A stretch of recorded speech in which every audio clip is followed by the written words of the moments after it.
Se você ganhasse uma grande quantidade de dinheiro, aonde você investiria esse dinheiro? Se você ganhasse um prêmio de uma loteria, ou descobrisse que tem uma herança grande em espécie à sua espera, aonde você investiria esse recurso? Essa é uma pergunta que, às vezes, em forma de brincadeira, as pessoas fazem. Onde investir o dinheiro de uma mega-sena que eu nem ganhei? Mas se eu ganhasse esse recurso, onde eu investiria? No filme O Alto da Compadecida, a Rosinha, a noiva de Chicó, iria receber uma herança que vinha da sua avó se ela se casasse. Era um pote cheio de dinheiro. No final, quando ela recebe esse pote e ela abre o pote, aquele dinheiro já não tinha mais valor. Era um dinheiro que foi guardado durante muito tempo e com a troca de moeda o dinheiro não tinha mais valor, desvalorizou.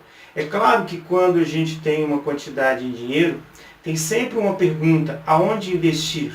Porque investir significa atacar. Quando eu tenho um valor para investir, eu vou estar fazendo uma operação financeira ativa, eu vou esperar receber um aluguel por esse capital que eu estarei investindo. Claro que aí eu tenho que procurar a melhor maneira de investir, porque se eu ficar com o dinheiro em espécie, pode ser que eu seja assaltado, porque eu fico muito vulnerável, e esse dinheiro pode desvalorizar. Sem contar que o dinheiro, no tempo, ele sofre alteração em relação à existência de uma coisa chamada inflação. Então, logo, quem tem recurso precisa estar investindo. Existe uma frase que diz: mais vale um pássaro na mão do que dois voando. Mais vale um dinheiro na mão do que promessas futuras. Isso quer dizer que quando você tem um recurso e vai realizar um investimento, você tem que sempre ter em mente que o ponto de referência para a sua análise é hoje, é a data atual, zero. Eu tenho que comparar recursos que eu terei no futuro, de volta, pelo investimento que eu estou fazendo, em relação ao investimento que eu faço hoje, mas eu tenho que trazer esses recursos futuros para um tempo presente. Porque se eu comparar o dinheiro, valores, em tempos diferentes, não vai fazer sentido. O poder de compra do recurso no futuro não é o mesmo que eu tenho com ele no presente. Então sempre a análise é data focal zero, hoje. Esse recurso futuro que o projeto retorna, quanto vale hoje? Investir é sempre um desafio. Existem riscos, existem medos, existe a incerteza. Então quem quer investir está sempre exposto a desafio.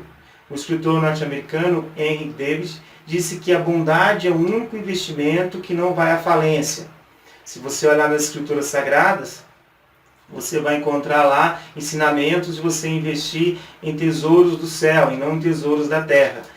Levando para o lado do capitalismo, quais as opções de investimento que nós temos? São inúmeras opções de investimento. Você, se tiver um capital, poderia investir em imóveis, poderia investir em ações, veículo, casa de praia, em negócios. Claro que dessa lista que nós estamos falando, nem tudo é propriamente um investimento, pela desvalorização, e alguns deles não traz retorno. A pergunta é: como medir o retorno de um investimento? Como saber se um investimento ele é interessante em relação ao retorno que ele vai proporcionar ao investidor, a quem está fazendo o investimento? Nós temos que olhar a taxa de retorno. Mas para entender a taxa de retorno, nós primeiro vamos entender o que é taxa de juros sem risco. Taxa de juros sem risco é aquela taxa que o candidato, o empreendedor, aquele que está fazendo o investimento, tem de opção para aplicar com segurança, sem risco. Um exemplo disso é uma caderneta de poupança, considerada uma aplicação de segurança, sem risco.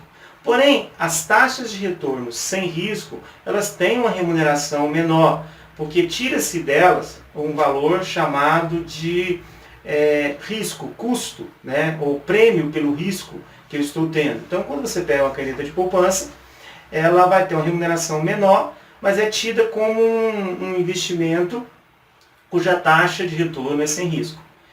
Apesar de ser considerado investimento com taxa de retorno sem risco, não é bem assim, existem alguns riscos. Numa sexta-feira, no dia 16 de março de 1990, um feriado bancário, após tomar posse, o presidente Fernando Collor de Mello, primeiro presidente eleito no país depois de 30 anos, sem eleições diretas, Fernando Collor de Mello anunciou o confisco da caderneta de poupança. Até então, algo impossível. Então veja, é possível que os investimentos sem risco tenham algum risco. Claro que um empreendimento, um negócio, ele tem risco maior. Aí precisamos de um prêmio pelo risco, que é essa diferença, né? Uma taxa que vai premiar o empreendedor diante do risco maior que ele tem. Logo, a taxa de desconto que nós utilizamos para avaliar um projeto, ela é maior do que a taxa sem risco, porque é a soma da taxa sem risco mais o prêmio pelo risco. Eu tenho, então, a taxa de retorno, a taxa de atratividade que eu vou procurar no projeto. Para eu conseguir calcular o VPL, que é o valor presente líquido, é aquele valor que, na taxa atual zero, ou seja, no tempo presente atual, ele é capaz de cobrir o investimento que eu estou fazendo, ou ser maior do que esse, ou ser menor. Se for menor, o projeto não é aceito. Então, quando eu tenho um VPL negativo, ou seja, os recursos que o projeto, os recursos que o negócio vão retornar para o empreendedor no futuro, trazidos a valor presentes, descontados por essa taxa, que é a taxa de retorno, que é a soma da taxa, né, sem risco mais o prêmio pelo risco, tem que ser maior do que zero, ou igual a zero, porque ele está remunerando o valor da taxa esperada pelo empreendedor. Aí entra a ferramenta de fluxo de caixa futuros, onde eu vou projetar as receitas, retirar os impostos, retirar os custos, retirar as despesas operacionais, os custos fixos com pessoal, administrativo, vou retirar os impostos sobre o lucro, como imposto de renda e contribuição social, no caso da empresa considerada do lucro real. Eu vou apurar um resultado líquido no futuro. São projeções. Quando o negócio não existe, são projeções. Dessas projeções, que são chamadas de fluxo de caixa futuro, eu vou descontá-lo a valor presente, a essa taxa, que é a taxa que remunera o capital do empreendedor num número satisfatório, comparado com as outras opções de investimento que ele tem, sem risco. Ou até mesmo uma outra opção com risco. Entre dois projetos, eu vou fazer essa análise, né?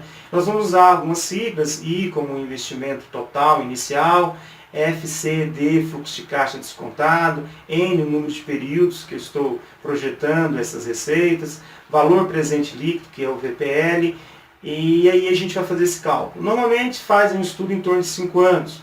Algumas pessoas perguntam, por que eu não continuo fazendo essa projeção para 10, 20, 30 anos? É que depois dos 30 anos, qualquer valor que você projete, ao trazer a valor presente, a taxa que utiliza em torno de 20% ao ano, é uma taxa já com risco, você vai encontrar fluxos igual a zero, porque a taxa vai descontar todo o valor. Então não adianta ficar projetando muito tempo. Então o universo de 5 anos é um universo que se utiliza muito na análise de projetos de pequeno e médio porte. Por que 5 anos? Porque é difícil também você projetar cenários hoje, diante da modernidade, diante das mudanças que são muito rápidas, você projetar cenários para mais de 5 anos. Então, trabalhando com 5 anos, nós vamos fazer um pequeno exemplo.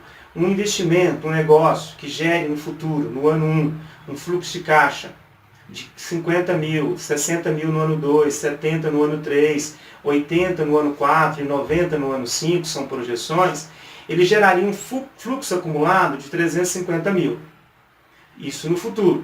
Se eu estiver utilizando uma taxa de retorno de 22%, eu vou descontar o primeiro ano, então 50 mil, que me rende daqui a um ano, vale hoje 40.983. Faço isso com todos os anos, utilizando a taxa de retorno, que é a taxa atrativa para o empreendedor.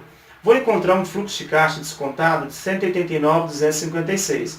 Então, um fluxo projetado de 350, descontado vale hoje, no tempo presente, 189. Se eu tiver um investimento de 230, eu vou comparar os 230 com 189. Claro que aí deu 40.743 negativo. Então esse projeto não é aceito. Por quê? Porque os fluxos gerados no futuro não serão suficientes, se descontados a valor presente, para cobrir o investimento.